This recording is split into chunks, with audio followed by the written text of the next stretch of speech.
How's it going, everybody? Today we're going to take a look at cheap jack plates versus a nice jack plate. I got to go get that.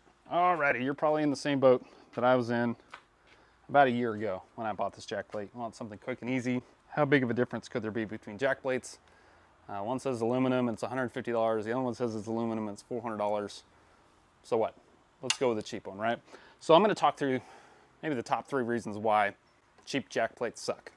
The first one is going to be the material selection. So I'm making an assumption here that it's not 6061 T6 aluminum, which is pretty much the standard across higher end jack plates.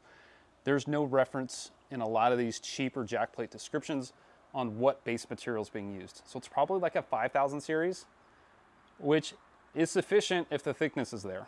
If the thickness is not there, you're going to want a higher grade aluminum like the 6061 that you'll find across the board on the higher end jack plates.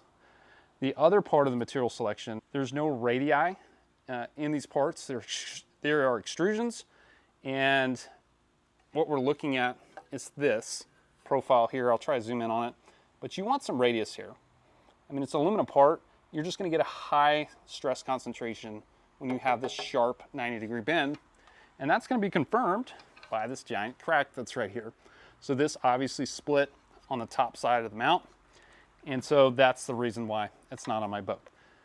That plays into a different part, which is maybe number 2, is going to be the thickness of the material. So we talked about the grade of the aluminum.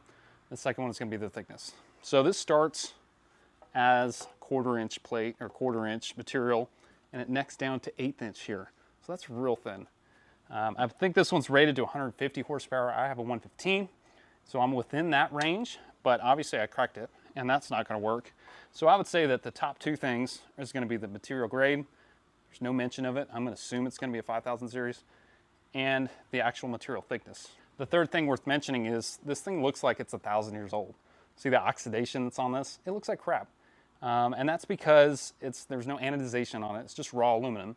It's a $150 jack plate. So you can kind of expect that. So that's going to be the top 3 reasons why this sucks. Now let's take a look at one that's a lot nicer. This is a TH Marine 5.5 inch setback manual jack plate. I bought this with my own money. There's no sponsorship deal. I'm not telling you that this is great because they sent it to me. I bought it straight from Amazon. I'll put a link in the description to both of these if you want to take a look at them. But this is the one I'm putting on now. Now, I'm not picking this one up because it's twice as heavy. And that's because it's 1/2 inch material all the way through. It's remarkably beefy. Now, it is rated up to 300 horsepower, so obviously we got some room to grow there. But you can see the substantial difference in the material grade.